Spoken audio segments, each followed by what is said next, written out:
Good morning. બરાબર, આજે દોલન ચેપ્ટરમાં આપણે ઉર્જા વિશે હજી આગળ થોડુંક વાતચીત કરીશું અને એના ન્યુમેરિકલ ગણીશું. બરાબર, પણ લાસ્ટ લેક્ચરમાં જે આપણે જે સૂત્ર તારવેલા હતા એ સૂત્ર આપણે એકવાર રિવાઇઝ કરી લઈએ, પછી આગળ વધીએ.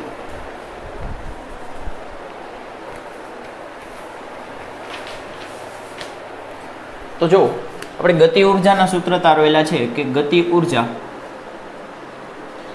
કે ઈ બરાબર, પેલું સૂત્ર હતું half k A square sine square omega t plus 5, અને બીજું ગતિ ઉર્જાનું સૂત્ર છે કે જે આપણે યાદ રાખવાનું છે એ છે half k A square minus x square. બરાબર, આ બે ગતિ ઉર્જાના સૂત્ર આપણે યાદ રાખીએ છીએ. અને આમાં એક વસ્તુ આપણે જોવાની હતી કે x બરાબર 0 ઉપર ગતિ ઉર્જા મહત્તમ થાય અને x બરાબર a ઉપર જે ગતિ ઉર્જા છે એ શૂન્ય થાય. બરાબર છે. હાલો, આ ગતિ ઉર્જાનું કામકાજ પૂરું. આની પછી આપણે જે જોયું હતું એ હતી સ્થિતિ ઉર્જા.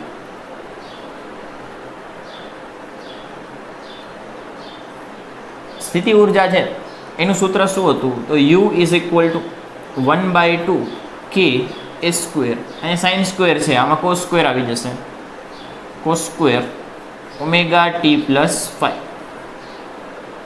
અને આનું બીજું સૂત્ર શું હતું? તો હાફ કે એક્સ સ્ક્વેર. બરોબર છે. એક્સ બરાબર 0 આગળ મહત્તમ હોય, કારણ કે આ એક્સ બરાબર 0 આગળ ન્યૂનતમ થશે, એક્સ બરાબર 0 આગળ શૂન્ય થશે અને એક્સ બરાબર a આગળ મહત્તમ થશે. બરાબર, આની પછી આપણે કુલ ઉર્જાનું સૂત્ર મેળવેલું હતું. કુલ ઉર્જા બરાબર હાફ કે એ સ્ક્વેર થાય. બરાબર, કુલ ઉર્જા કેટલી થાય? હાફ કે એ સ્ક્વેર બરાબર ગતિ ઉર્જા પ્લસ સ્થિતિ ઉર્જા. કુલ ઉર્જા બરાબર આ સૂત્ર થાય અને એની બરાબર આ બંને ઉર્જાનો સરવાળો પણ થાય છે. બરાબર છે. હવે ત્યારબાદ આપણે મહત્તમ વિશે વાત કરી હતી કે મહત્તમ ગતિ ઉર્જા એ કુલ ઉર્જા જેટલી હોય. મહત્તમ ગતિ ઉર્જા બરાબર કુલ ઉર્જા થાય બરાબર હાફ કે એ સ્ક્વેર થાય. બરાબર, આવું કઈ રીતે કીધું હતું? કારણ કે ગતિ ઉર્જા મહત્તમ કરવી હોય તો સ્થિતિ ઉર્જા 0 કરવી પડે, તો અહીં 0 મૂકી દો તો કે ઇઝ ઇક્વલ ટુ આ થઈ જાય. બરાબર, એટલે આપણે કહીએ છીએ કે મહત્તમ ગતિ ઉર્જા બરાબર હાફ કે સ્ક્વેર કુલ ઉર્જા જેટલી જ થાય. અને મહત્તમ સ્થિતિ ઉર્જા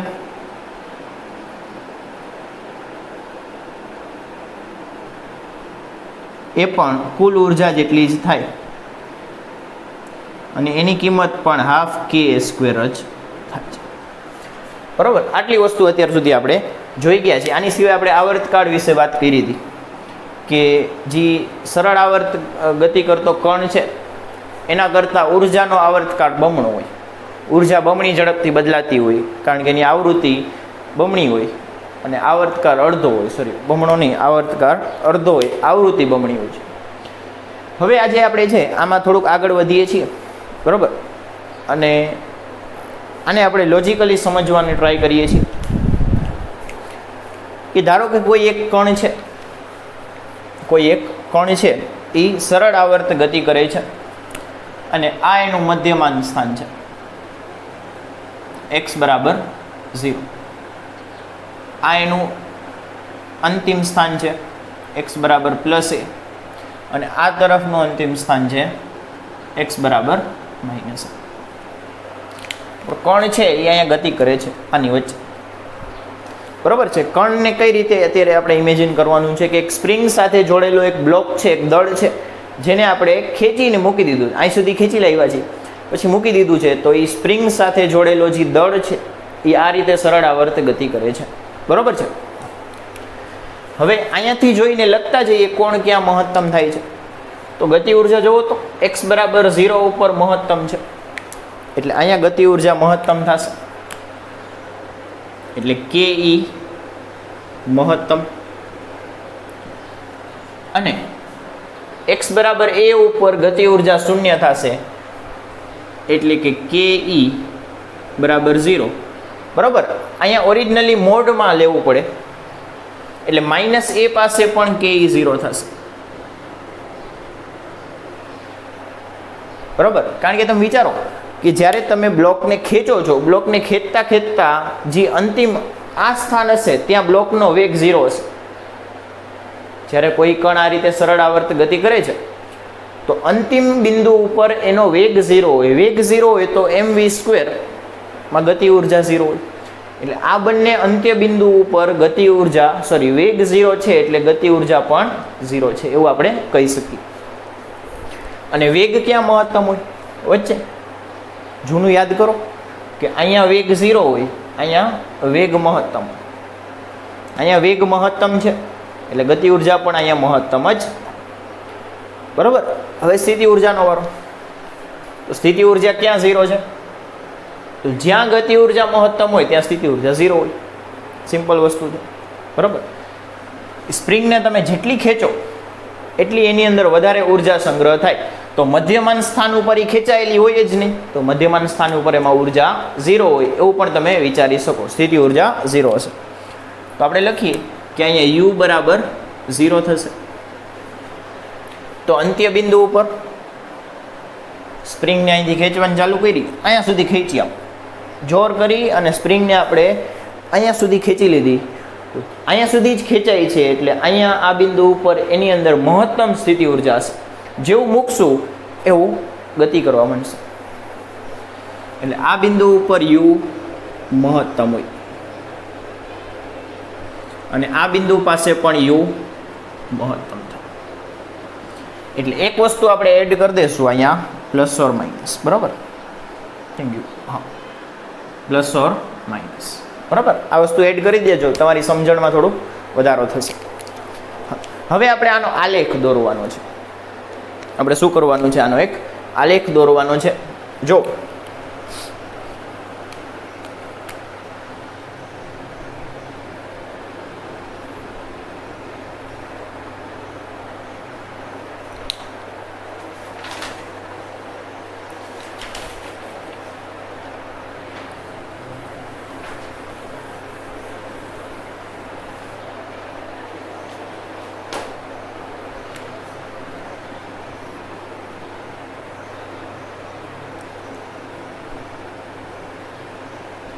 આ છે ઉર્જાની અક્ષ. વાય અક્ષ ઉપર આપણે ઉર્જા લેશું અને એક્સ અક્ષ ઉપર આપણે સ્થાનાંતર લેશું, જેને આપણે એક્સ વડે દર્શાવીશું. બરાબર છે. હવે આપણે પહેલાં ગતિ ઉર્જાની વાત કરીશું. કોની વાત કરીએ છીએ? પહેલાં ગતિ ઉર્જાની વાત કરીશું. તો ગતિ ઉર્જાની મહત્તમ કિંમત કેટલી હોય? ગતિ ઉર્જાની મહત્તમ કિંમત ½ k² હોય. તો ધારો કે એ મહત્તમ થાય કયા બિંદુ ઉપર છે? તો ગતિ ઉર્જા જોવો તો મધ્યમાન સ્થાને x બરાબર 0, આ x બરાબર 0 છે, આ x બરાબર 0 બિંદુ છે. તો x બરાબર 0 ઉપર ગતિ ઉર્જા કેવી હોય? મહત્તમ. x બરાબર 0 ઉપર ગતિ ઉર્જા મહત્તમ હોય તો ધારો કે આ મહત્તમનું બિંદુ છે.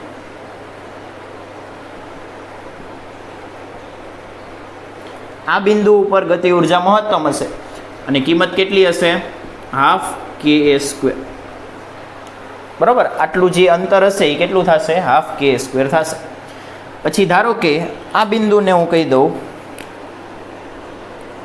x બરાબર માઇનસ a અને એટલું જ આ બિંદુને કહી દઉં x બરાબર પ્લસ a.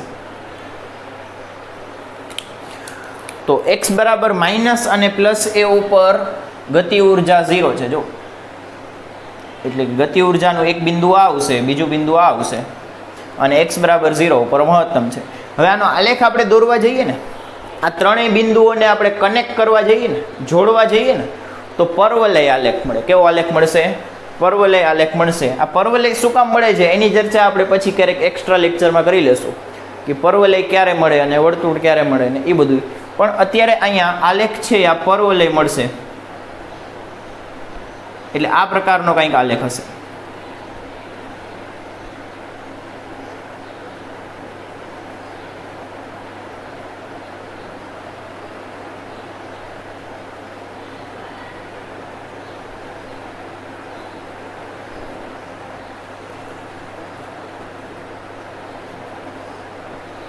બરાબર, આ પ્રકારનો કંઈક પરવલય આલેખ હશે આપણી પાસે.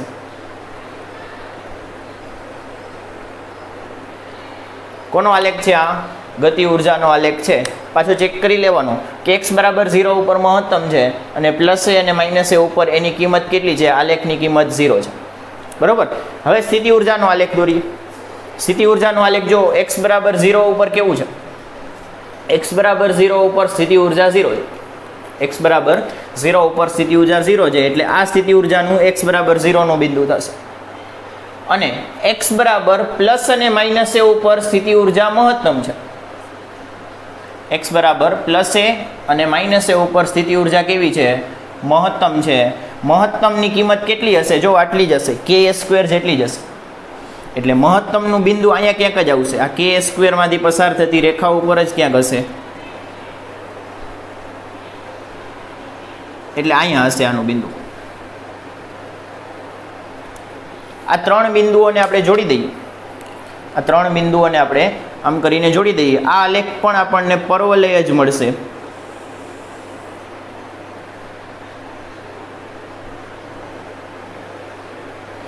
તો આ કોનો આલેખ થશે? આ થશે સ્થિતિ ઉર્જાનો આલેખ. ચેક કરી લેવો આલેખને કે x બરાબર 0 ઉપર 0 છે, x બરાબર પ્લસ એ અને માઇનસ એ ઉપર મહત્તમ છે, તો આ મહત્તમ કિંમત છે. અને મહત્તમ કિંમત કેટલી હશે? તો આટલી હશે. થઈ ગયો. બરાબર. તો આ બંને આલેખ આપણે સાથે જોડી દીધા. હવે તમે જુઓ આલેખને આપણે પાછું એક વખત ધ્યાનથી સમજતા જઈએ તો જેમ જેમ ગતિ ઉર્જા વધતી જાય છે, તમે આ બિંદુથી આમ ચાલો, આ બિંદુથી ધીમે ધીમે આ તરફ આપણે ગતિ કરતા જઈએ, આમ આવતા જાઓ. જેમ જેમ આમ ખસતા જશો એમ જો ગતિ ઉર્જા વધતી જાય છે, સ્થિતિ ઉર્જા ઘટતી જાય છે. બંને ઊંધા ઊંધા ચાલશે. એક વધશે તો બીજું ઘટશે, બીજું ઘટશે તો પેલું વધશે. એક વધશે તો બીજું ઘટશે, એક ઘટશે તો બીજું પાછું વધવા માંડશે. જે બિંદુએ પેલું 0 હશે એ બિંદુએ બીજું મહત્તમ હશે અને એ જ રીતે ઊંધું પણ. તો આ રીતે સ્થિતિ અને ગતિ ઉર્જા ચાલ્યા રાખતા હોય. અને આ જે લંબાઈ છે ને એને તમે કુલ ઉર્જા પણ કહી શકો. આટલી જે લંબાઈ છે ને એને આપણે કુલ ઉર્જા E વડે પણ દર્શાવી શકીએ. આ બંનેનો સરવાળો થશે. કા મહત્તમ ગતિ ઉર્જા કહેવાય, કા મહત્તમ સ્થિતિ ઉર્જા કહેવાય, કા પછી એને શું કહી શકાય? કુલ ઉર્જા પણ કહી શકાય. બરોબર છે. હવે થોડાક પોઈન્ટ લખતા જઈએ કે x બરાબર 0 પાસે ગતિ ઉર્જા, x બરાબર 0 પાસે ગતિ ઉર્જા મહત્તમ અને સ્થિતિ ઉર્જા 0 છે. પછી x બરાબર પ્લસ ઓર માઇનસ a પાસે ગતિ ઉર્જા 0 છે અને સ્થિતિ ઉર્જા મહત્તમ છે. હાલો એની પછીનો બીજો પોઈન્ટ. હવે જો આ બંને આલેખ જ્યાં છેદે છે ને, આ બે છેદ બિંદુને, કે ગતિ ઉર્જાનો આલેખ અને સ્થિતિ ઉર્જાનો આલેખ, આ બંને આલેખ જ્યાં છેદે છે એ બિંદુને P અને Q નામ આપો. શું નામ આપીએ છીએ? આ બાજુના બિંદુને P નામ આપીએ છીએ અને આને આપણે Q નામ આપીએ છીએ. તો આપણે લખીએ કે ગતિ ઉર્જા અને સ્થિતિ ઉર્જા ના આલેખના છેદ બિંદુ P અને Q છે. P અને Q છે. આ P અને Q ના યામ આપણે યાદ રાખવાના છે. P અને Q ના આપણે યામ યાદ રાખવાના છે કે કયા બિંદુએ બે છેદે છે. બરોબર. તો પેલું યામ આવશે -a/√2 અને e/√2. E એટલે કુલ ઉર્જા અને એ એટલે કંપ વિસ્તાર. તો પી બિંદુના યામ શું થશે? ફરીથી લખું છું. પી બિંદુના યામ થશે એ ના છેદમાં √2 પણ માઇનસ એ અપોન √2 અને વાયામ થશે e અપોન √2 અને ક્યુનો એક્સ યામ થશે a બાય √2 અને વાયામ થશે e બાય √2. આમાં બે પ્લસ આવશે તો આ વસ્તુ ભૂલતા નહીં. હવે આ બે બિંદુનું કામ શું છે યાદ રાખીને, તો પી અને ક્યુ પાસે ગતિ ઉર્જા બરાબર સ્થિતિ ઉર્જા થાય. પી અને ક્યુબ આ બંને બિંદુ પાસે છે ને ઉર્જા બેયમાં સરખી વહેંચાયેલી હશે. તમે યાદ કરો કે ગતિ ઉર્જા મહત્તમ છે, સ્થિતિ ઉર્જા 0 છે, તો આ ઘટશે એમાં વધશે, આ ઘટશે એમાં વધશે. એક એવું વચ્ચે બિંદુ પણ તમને મળશે કે જ્યારે બે સરખા હશે. ઓલું ઘટે છે, ગતિ ઉર્જા ઘટશે, સ્થિતિ ઉર્જા વધશે, વચ્ચે એક એવું બિંદુ મળશે કે જ્યારે બે કેવા હશે? સમાન હશે. આ બિંદુ છે પી અને ક્યુ. જ્યારે બંને સમાન હોય છે આ બિંદુને આપણે શું નામ આપ્યું છે? પી અને ક્યુ. અને એમના યામ છે a by √2, minus a by √2 અને e બાય √2 અને પ્લસ a બાય √2 ને e બાય √2. બરોબર છે? ગતિ ઉર્જા બરાબર સ્થિતિ ઉર્જા થાય. બેયમાં સરખી વહેંચાયેલી હોય તો એ કુલ ઉર્જાની અડધી થાય ને. ધારો કે પ્રારંભિક ઉર્જા 100 હતી અને ગતિ અને સ્થિતિમાં બેયમાં સરખી વહેંચવાની છે તો બેયમાં 50-50 આપવી પડે. એટલે આને ઇક્વલ ટુ આપણે હજી એક વસ્તુ લખી શકીએ કે ઇઝ ઇક્વલ ટુ કુલ ઉર્જા ભાગ્યા 2. બરાબર? આટલું નોંધી લ્યો. બરાબર? આ ગ્રાફ આપણે અહીંયા પૂરો કરીએ છીએ. વ્યવસ્થિત યાદ રાખવાનો છે, ખૂબ સારો ગ્રાફ છે. અને આ બિંદુ આપણે યાદ રાખવાના છે કે પી અને ક્યુ બિંદુનું મહત્વ શું છે? ગતિ ઉર્જા, સ્થિતિ ઉર્જા, મહત્તમ કિંમત અને આ છેલ્લી લાઈન લખી લ્યો. ચાલો નિરાતે.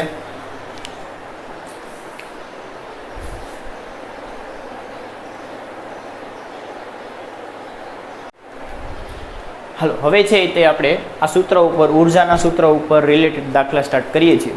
તો દાખલા નંબર જોવો કે ટેક્સ્ટ બુકનો દાખલો જોઈએ છીએ, ઉદાહરણ 14.7. બરાબર? ટેક્સ્ટ બુકનો જ દાખલો આપણે અત્યારે ધ્યાનથી જોઈએ છીએ, ઉદાહરણ 14.7.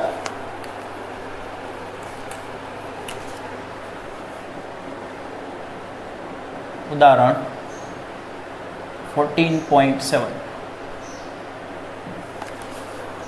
શું કહે છે? જો કે એક બ્લોક કે જેનું દ્રવ્યમાન 1 kg આપેલું છે, તો બ્લોકનું દ્રવ્યમાન બરાબર 1 kg આપેલું છે. બરાબર? એને સ્પ્રિંગ સાથે બાંધી દીધો છે અને સ્પ્રિંગનો અચળાંક આપ્યો છે k બરાબર આપ્યું છે. સ્પ્રિંગ અચળાંક આપેલો છે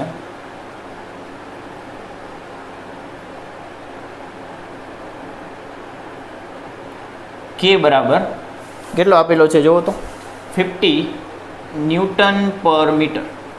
સ્પ્રિંગ અચળાંક આપેલો છે 50 ન્યૂટન પર મીટર. અને આ બ્લોકને ઘર્ષણ રહિત સપાટી ઉપર t બરાબર 0 સમયે સંતુલન સ્થાન x બરાબર 0 આગળથી ખેંચી અને x બરાબર 10 સેન્ટીમીટર લાવવામાં આવે છે. તો શું કીધું છે કે આ બ્લોકને t બરાબર 0 સમયે x બરાબર 0 સ્થાનથી ખેંચીને x બરાબર 10 સેન્ટીમીટર પર લાવવામાં આવે છે. ક્યાં સુધી લાવવામાં આવે છે? x બરાબર 10 ઉપર લાવવામાં આવે છે.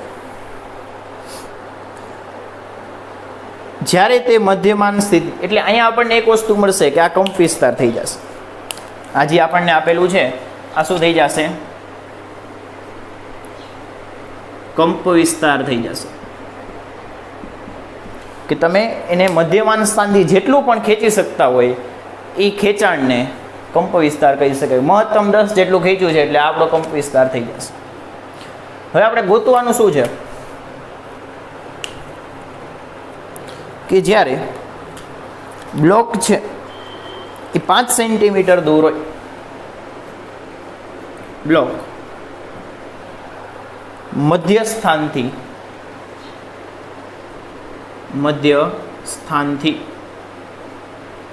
5 સેન્ટીમીટર દૂર હોય ત્યારે ગતિ ઉર્જા, સ્થિતિ ઉર્જા અને કુલ ઉર્જા મેળવો. બરાબર, આટલી વસ્તુ આપણે મેળવી દેવાની છે. તો હાલો સ્ટાર્ટ કરીએ. બરાબર છે, તો પહેલાં આપેલ માહિતી લખું, આનો આન્સર કે શું શું માહિતી આપણને આપેલી છે. એક તો દળ એમ આપેલું છે 1 kg, બીજું એક કે આપેલો છે 50 ન્યૂટન પ્રતિ મીટર, પછી એક કંપ વિસ્તાર એ આપેલો છે 10 સેન્ટીમીટર, બરાબર, અને એક સ્થાન આપેલું છે. આ શું આપેલું છે? સ્થાન, એટલે એક્સની કિંમત આપેલી છે 5 સેન્ટીમીટર. તો આપણે પહેલાં ગતિ ઉર્જા સ્ટાર્ટ કરીએ. તો પહેલું ગતિ ઉર્જા બરાબર કે ઇઝ ઇક્વલ ટુ, સૂત્ર શું છે? હાફ mv² છે, એ તો બધાને ખબર છે, પણ આ સૂત્ર નહીં, આની સિવાયનું એક સૂત્ર છે, લગભગ અહીંયા નથી લખેલું, ના એ લખેલું છે, is equal two 1/2 k a² minus x². કિંમત લખો આમાં, તો ઇઝ ઇક્વલ ટુ 1/2 k ની કિંમત કેટલી છે? k ની કિંમત છે 50 ઇન્ટુ a² માઇનસ x². પણ આને મીટરમાં ફેરવવું પડશે. આ ન્યૂટન પ્રતિ મીટરમાં છે, કેજીમાં છે, તો આ સેન્ટીમાં ચાલે, મીટરમાં ફેરવવું પડશે. એટલે 10 સેન્ટીમીટર એટલે 0.1 મીટર થાય, અને આ 0.05 મીટર થશે. બરાબર, આમાં કિંમત લખું 0.1² માઇનસ 0.05². આનો આન્સર તમે ફાઇન્ડ કરો તો આપણને આન્સર મળે છે એક્ઝેક્ટલી કે ગતિ ઉર્જા કેટલી મળે છે. ગતિ ઉર્જા મારી પાસે પહેલેથી ગણેલી જ છે, 0.1875 જૂલ મળે છે. 0.1875 જૂલ આ કે મળી ગતિ ઉર્જા. એની ઉપર બોક્સ કરી દઈએ.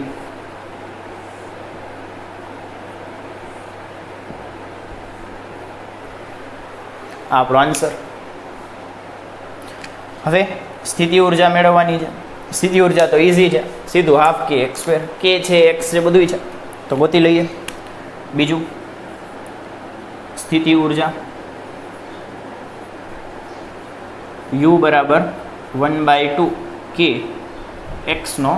કિંમત લખો 1/2 k છે 50 અને x છે 0.05 નો સ્ક્વેર.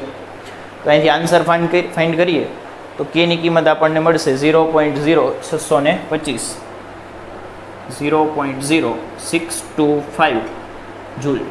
આ મળે છે યુ. તાની ઉપર બોક્સ કરી દઈએ.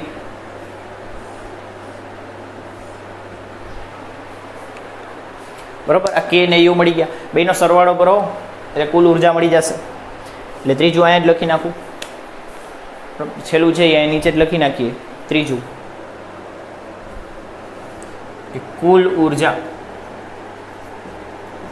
બરાબર કે ઈ પ્લસ યુ. કે ની કિંમત કેટલી છે? કે ની કિંમત છે 0.1875 પ્લસ 0.0625. આનો આન્સર આપણે આવશે 0.25 જૂલ. 0.25 જૂલ. આ શું મળે છે? કુલ ઉર્જા. આપણો ત્રીજો આન્સર. તો ત્રણેય આન્સર મળી ગયા. અહીંયા આપણો ક્વેશ્ચન પૂરો થાય છે. બરાબર, ઇઝી છે ક્વેશ્ચન, લખી લ્યો.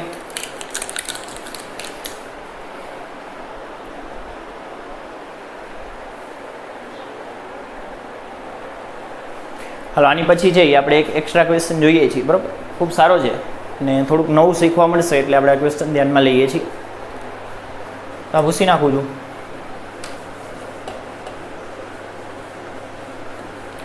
જૂની ટેક્સનો ક્વેશ્ચન છે પણ શીખવા ઘણું મળે છે,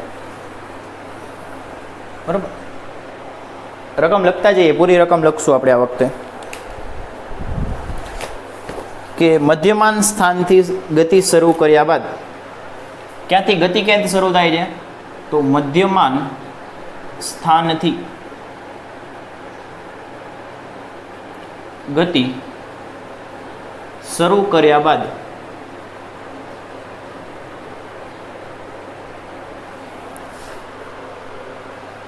1 સેકન્ડ પછી 1 સેકન્ડ પછી 10 કિલો દળના પદાર્થનો વેગ 6 મીટર પ્રતિ સેકન્ડ છે. 6 મીટર પ્રતિ સેકન્ડ છે. આવર્તકાળ 6 સેકન્ડ આપેલો છે. આવર્તકાળ બરાબર 6 સેકન્ડ આપેલો છે. તો કુલ ઉર્જા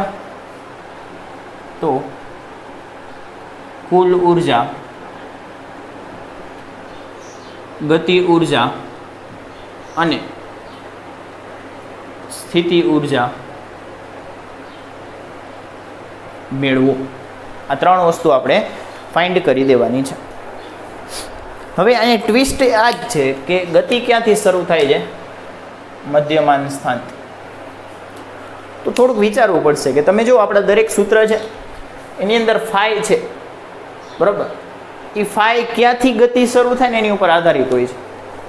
કે ગતિ ઉર્જા અને સ્થિતિ ઉર્જાના જે સૂત્ર છે એની અંદર જે પ્રારંભિક કળા આવે છે તે ક્યાંથી ગતિ શરૂ થાય ને એની ઉપર આધારિત છે. આપણે ગતિનું મેઇન સૂત્ર છે ને એ શું લઈએ છીએ? ટેક્સ્ટબુક પ્રમાણે જઈએ તો આ એક્સ્ટ્રા છે, બરાબર. નોંધ સ્વરૂપે તમારે લખવું હોય તો હજી દાખલો સ્ટાર્ટ નથી કર્યો, પહેલાં નોંધ સ્ટાર્ટ કરીએ છીએ કે આ દાખલો ગણવા માટે કંઈક માહિતી જરૂરી પડશે.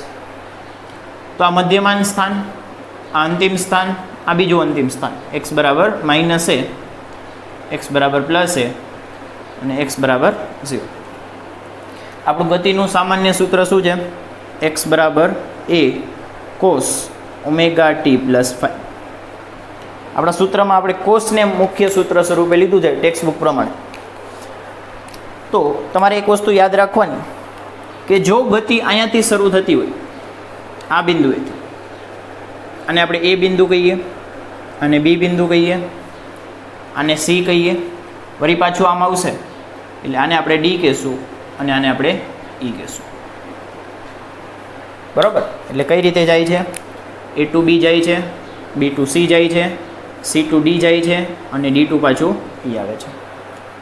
આ રીતે ગતિ થાય છે. તો જો ગતિ એ થી શરૂ થાય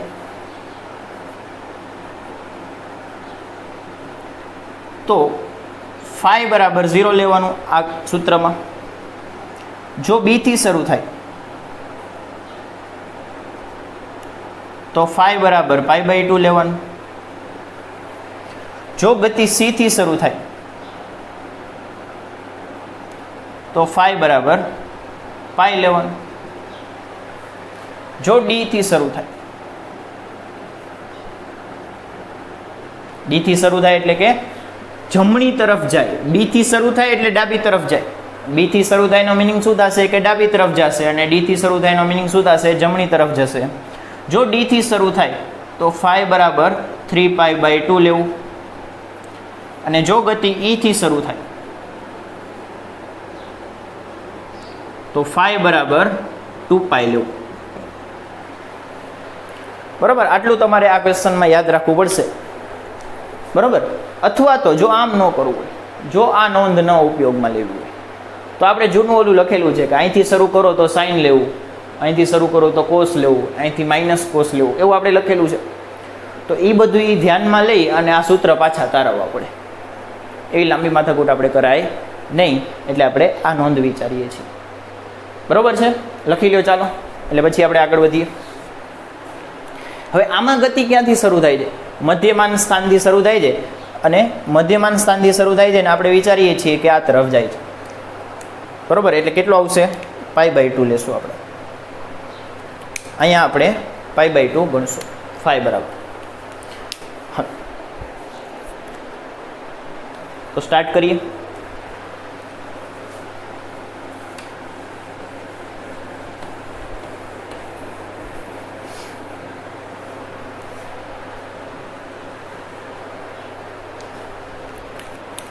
કે આનો આન્સર જોવું કે ગતિ મધ્યમાન સ્થાનથી શરૂ થાય છે, કૌંસમાં ડાબી તરફ. આ એક્સ્ટ્રા છે, થોડોક હાર્ડ દાખલો છે એટલે આપણે એક્સ્ટ્રામાં ગણીએ છીએ, ટેક્સ્ટબુકમાં આપેલો નથી. એટલે φ બરાબર કેટલો લેશું? π/2 લેશું. બીજી કઈ કઈ વસ્તુ આપેલી છે આની સિવાય? જો આની સિવાય એક આપણને દળ આપેલું છે. કેટલો આપ્યો છે? 10 કિલો. પછી આવર્તકાળ આપેલો છે, કેપિટલ T બરાબર 6 સેકન્ડ આપેલો છે. આવર્તકાળ ઉપરથી ઓમેગા મળી શકે. Omega is equal to 2π/t is equal to 2π/6 radian પર. ભાગાકાર એવું કાંઈ નહીં, છેલ્લે કરી લેશું. અત્યારે ભલે આમ નામ પડ્યું છે. પછી સમય આપેલો છે સ્મોલ t. કેટલા સેકન્ડ પછી તમારે ગતિ ઉર્જા, સ્થિતિ ઉર્જા અને કુલ ઉર્જા ગોતવાની છે. કુલ ઉર્જાનો તો વાંધો નહીં, પણ સ્થિતિ ઉર્જા અને ગતિ ઉર્જા હોય એ સમય સાથે વધઘટ થયા રાખતા હોય, બદલાતા રહેતા હોય. તો કયા સમયે ગોતવાનું કીધું છે? તો 1 સેકન્ડ પછી ગોતવાનું કીધું. એટલે સ્મોલ t બરાબર 1 સેકન્ડ આપેલું છે. સ્મોલ t કેટલું આપેલું છે? 1 સેકન્ડ. અને 1 સેકન્ડ સમયે એનો વેગ આપેલો છે આપણને 6 મીટર પ્રતિ સેકન્ડ, બરાબર. એને અહીંયા લખ નાખું સાઈડમાં એટલે નડતું બંધ થાય. વેગ કેટલો આપ્યો છે? 6 મીટર પ્રતિ સેકન્ડ. હા, તો સ્ટાર્ટ કરીએ. પહેલાં આનો આન્સર તો આવી રહ્યો. પેલું શું ગોતશું? ગતિ ઉર્જા. એને કે વડે દર્શાવાય. એનું સૂત્ર શું થાય? ½ mv². બરાબર. જો m છે, v છે, બધું છે તો સીધું આ સૂત્ર ઉપયોગમાં કરાય ને, કે આવા અઘરા સૂત્ર ઉપયોગમાં લેવાય, સીધું આ જ લેવાય. તો આમાં કિંમત લખો ઇઝ ઇક્વલ ટુ 1/2 એમને. એમની કિંમત છે આપણી પાસે 10 ગુણ્યા v² એટલે 6². આનો આન્સર આપણે જોઈએ તો 6² 36. 36 ગુણ્યા 10 360. 360/2 180 જૂલ. આ આપણો પહેલો આન્સર થશે ગતિ ઉર્જા.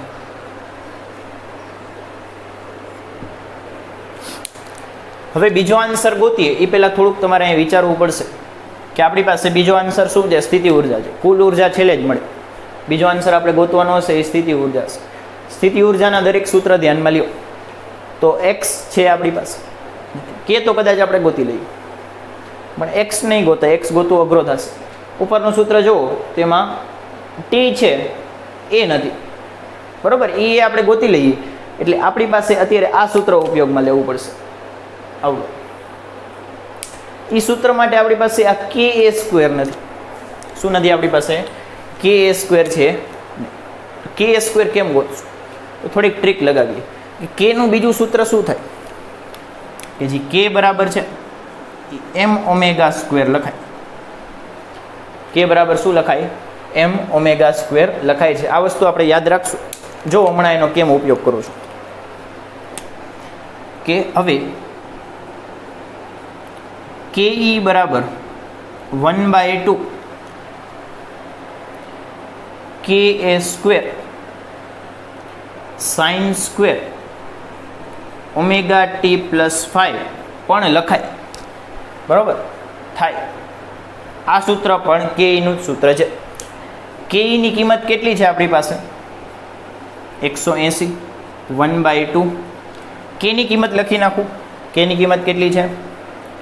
m⍵² અને a²,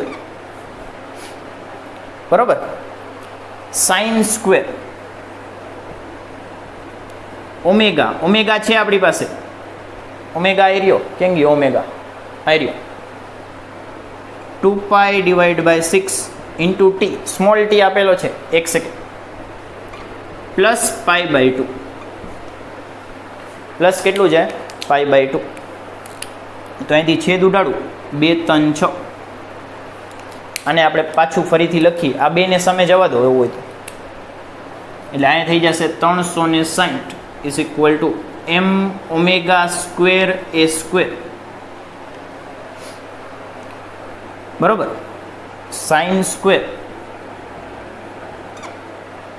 અહીં કેટલું વધશે અંદર pi by 3 plus pi by 2,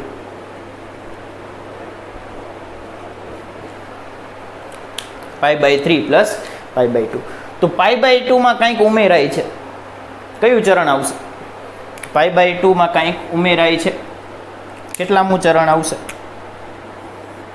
pi by 2 અહીંયા ઉપર આવે, એમાં કંઈક ઉમેરો એટલે તમે અહીંયા આવો, બીજા ચરણમાં આવો, બીજા ચરણમાં સાઇન ધન હોય એટલે આનો આન્સર તો પ્લસ જ આવશે, બીજા ચરણમાં સાઇન ધન હોય એટલે આનો આન્સર તો પ્લસ જ આવશે, અને પાઈ બાય 2 છે એટલે સાઇનનું કોસ થઈ જશે, ભલે સ્ક્વેર હોય સ્ક્વેર નડશે ને, એટલે આને ફરીથી લખીએ, કેટલું આવશે 360, એમની કિંમત છે આપણી પાસે 10 ગુણ્યા ઓમેગા સ્ક્વેર એ સ્ક્વેર, સાઇનનું થઈ જશે cos square pi by 3, pi by 3 એટલે 60 થાય, 3 હોય તો 6 હોય, તમે યાદ કરજો કે પાઈ બાય 3 એટલે 60 ડિગ્રી થાય, અને પાઈ બાય 6 એટલે 30 ડિગ્રી થાય, તો આ કોસ 60 છે, કોસ 60 છે ને 1/2 થાય, કોસ 60 કેટલું થાય 1/2, તો આ 1/2 નો વર્ગ થશે, આ મીંડું મીંડું ઉડાડ દઉં તો 36 બરાબર ઓમેગા સ્ક્વેર એ સ્ક્વેર, અને આ 1/2 નો વર્ગ, 1/2 નો વર્ગ એટલે 1/4, એટલે 36 બરાબર ઓમેગા સ્ક્વેર એ સ્ક્વેર, અને આવશે 1/4, 4 ને સામે જવા દો, 36 દુ 72, અને 72 ગુણ્યા 2, 72 ગુણ્યા 2 144, એટલે અહીંયા આપણને મળશે omega square A square is equal two 144, અને આપણે યાદ રાખશું, અહીં સુધી લખી લ્યો, આ ઉપરની રકમ ભૂસી નાખું છું, બરાબર, અને ગણવામાં ઇઝીનેસ થાય. હલો, હવે સ્થિતિ ઉર્જા ગણવા બેસીએ, બરાબર, આપણી પાસે ઓમેગા સ્ક્વેર એ સ્ક્વેર મળી ગયું, હવે સ્થિતિ ઉર્જા ગણવા બેસીએ.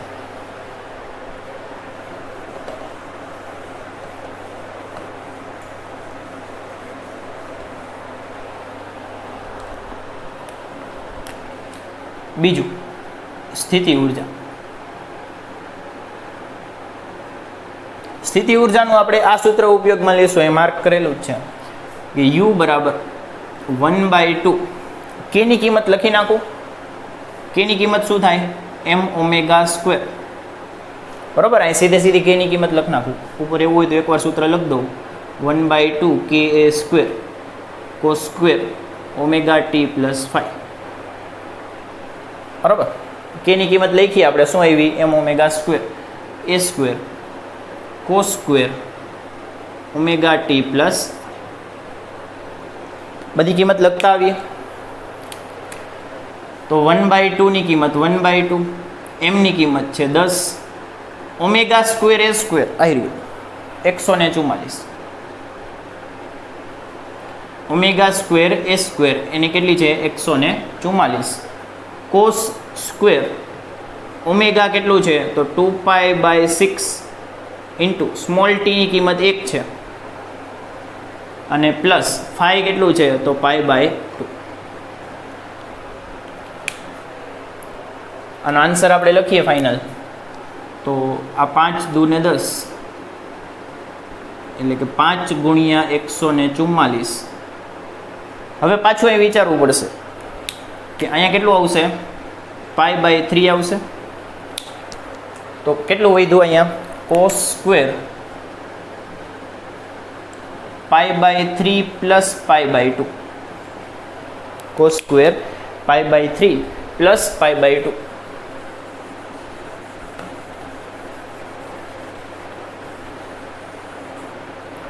કયું ચરણ આવશે? તો પાછું ચરણ તો બીજું જ આવશે. બીજા ચરણમાં કોસ ઋણ હોય, પણ ઋણ હોય તો કાંઈ કામનું નથી, કારણ કે એનો વર્ગ છે.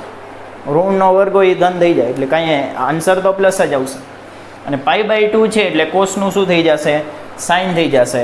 એટલે આપણે અહીં આન્સર મળશે ઇઝ ઇક્વલ ટુ 5 ગુણ્યા 144. કોસનું સાઇન થઈ જશે સાઇન સ્ક્વેર π/3. બરાબર, સ્ક્વેર હોય એટલે પ્લસ માઇનસનું ન વિચારો તો ચાલે. શીખ π/3 એટલે 60, સાઇન 60 √3/2 થાય. પણ એનો વર્ગ છે, એનો વર્ગ કરો એટલે કેટલો આવશે? 3/4 આવે. √3 નો સ્ક્વેર 3 અને 2 નો વર્ગ 4.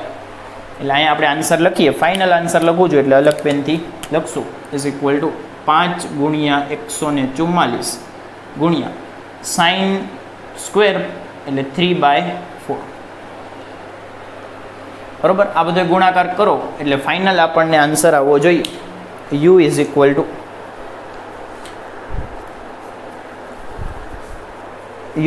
ટુ આપણને આન્સર મળે છે અંદાજિત 540 જેવો મળવો જોઈએ. બરાબર, છતાંય ગણીને વિચારી જોઈ લઈએ. તમે ગણો, અહીંયા આન્સર 540 આવવો જોઈએ. બરાબર, બેયનો સરવાળો કરો એટલે આપણને કુલ ઉર્જા મળી જશે. બરાબર, અહીંયા આન્સર કેટલો આવે છે? 540 આવે છે.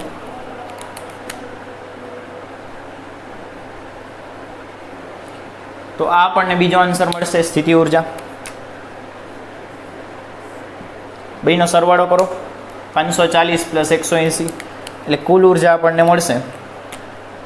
ત્રીજો આન્સર કુલ ઉર્જા બરાબર ke + u એટલે 540 + 180 એટલે મીંડાનું મીંડું, 8 ને 4 12 નો બગડો વધી 1 5 ને 2 હાથ એટલે 720 જૂલ મળશે.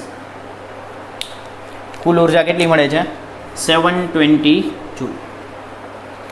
સારો દાખલો હતો. બરાબર, તમારે નવું વિચાર કરતા શીખશે. બરાબર, કદાચ મધ્યમાન સ્થાન નહીં ને બીજું કોઈ સ્થાન આવ્યું હોય તો એને પ્રમાણે ફાઈ લઈ અને આમાં મૂકી દેવું. પાછું પહેલેથી સૂત્ર તારવવાની કોઈ જરૂર નથી. બરાબર, લખી લો. ચાલો,